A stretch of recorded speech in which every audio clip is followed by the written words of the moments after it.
소린가? 지금 누가 기침 소리를 내었어? 삼국사기 기록에 따르면 궁예는 신라의 왕자로 태어났습니다. 그가 태어날 때 지붕 위로 무지개처럼 흰 빛이 떴다고 합니다. 당시 신라의 왕은 이를 불길한 징조로 여겨 갓 태어난 자신의 아들 궁예를 죽이려고 했습니다. 이에 왕의 명령을 받은 신하는 어린 궁예를 높은 곳에서 떨어뜨리게 됩니다. 하지만 궁예의 유모는 이 계획을 알고 떨어지는 궁예를 극적으로 받아냅니다. 덕분에 어린 아기 궁예는 목숨을 건질 수 있었지만 유모가 궁예를 받는 과정에서 실수로 궁예의 한쪽 눈을 찔러버렸습니다. 이렇게 궁예는 한쪽 눈에 영원히 안대를 쓰고 살아야만 했습니다. 왕궁에서 도망친 궁예는 쫓기고 쫓기다가 세달사라는 절에 몸을 숨기게 됩니다. 그리고 그곳에서 머리를 깎고 승려가 되죠. 절에서 승려로 살아가며 성장하던 궁예는 청년이 될 무렵엔 자신의 진로를 새롭게 설정합니다. 어느 날 궁예는 까마귀가 떨어뜨린 상아 조각 하나를 줍게 되었는데 그 조각엔 왕자가 적혀 있었다고 합니다. 궁예는 이를 자신에게 주어진 일종의 계시라고 생각했던 것 같습니다. 시대적 상황조차 야심 많은 사람들에겐 아주 이상적이었으니 말이죠. 궁예의 출생 연도는 정확하게 알려지지 않았지만 9세기 말 정도로 추정이 됩니다. 그 시기 신라는 자연재해와 내부 분열로 무너져 내려가고 있었습니다. 정부는 제 기능을 하지 못하고 있었고 각지에선 반란이 끊임없이 일어나고 있었습니다.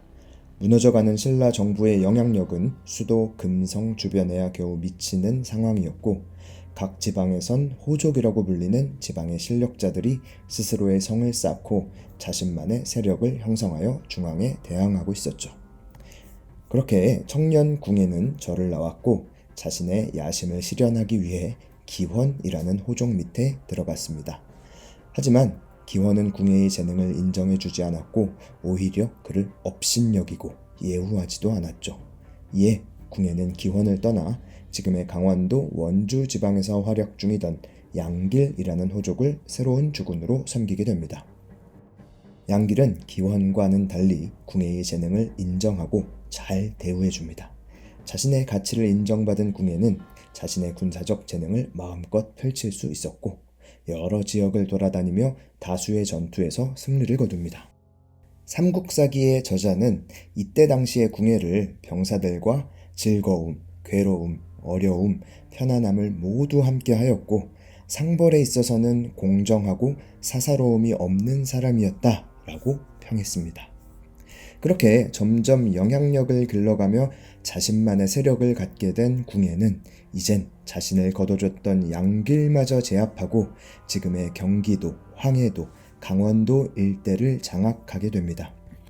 궁예는 자신이 장악한 지역을 기반으로 새로운 나라를 건국합니다. 이 지역들은 신라의 영역 중 옛 고구려 땅이었던 곳이었는데 궁예는 이곳에서 고구려를 계승한다고 선언하며 나라의 이름을 고구려를 뜻하는 고려라고 칭했습니다. 신라 왕자 출신인 궁예가 고구려 계승을 선언한 것은 역사의 아이러니이기는 합니다. 세력을 넓히며 점점 더 큰 권력을 손에 잡게 된 궁예. 하지만 궁예는 가진 힘이 커질수록 점점 기이한 모습을 보이게 됩니다.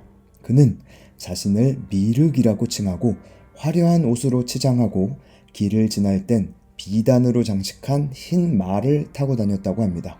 그리고 자신의 부하들부터 힘없는 백성들까지 무자비하게 죽이기 시작했습니다. 심지어 자신에게 조언하던 자신의 부인과 아들들까지 무차별적으로 죽였죠. 총명하고 공정하며 믿을만 했던 지휘관 궁예의 모습은 점점 사라져갔고 포악한 모습이 점점 드러나게 되었습니다. 지금도 유튜브에서 유행하고 있는 관심법을 쓰며 즉흥적으로 신하를 철퇴로 내려치고 살인을 일삼는 배우 김영철 씨가 연기한 궁예의 모습이 바로 이때의 궁예입니다. 시간이 지날수록 궁예의 기행은 점점 심각해져 갔습니다. 신하들은 끝이 보이지 않는 폭정을 견디다 못해 결국 반란을 결심하게 됩니다. 그들은 새로운 군주를 지목하였는데 바로 왕건이었습니다. 왕건은 궁예 밑으로 들어간 뒤에 수많은 전투에서 승리를 거두며 궁예의 신임을 받고 있었고 성품이 매우 온화하여서 주변 사람들의 칭송을 받고 있었죠. 궁예를 몰아내고 새로운 군주가 되어달라는 요청을 받은 왕건. 그는 고민 끝에 이 요청을 받아들이고 반란을 이끌어 궁예를 공격합니다. 갑작스러운 반란에 궁예는 놀랍고 황급히 도주했지만 얼마 지나지 않아 민가 근처에서 보리 이삭을 훔치려다가 백성들에게 발견되어 죽었다고 합니다. 한때 자신을 미륵이라고 부르며 세상을 구원하겠다던 이 난세의 기인은 이렇게 쓸쓸하고 비참한 최후를 맞이하며 역사의 무대에서 퇴장하게 됩니다.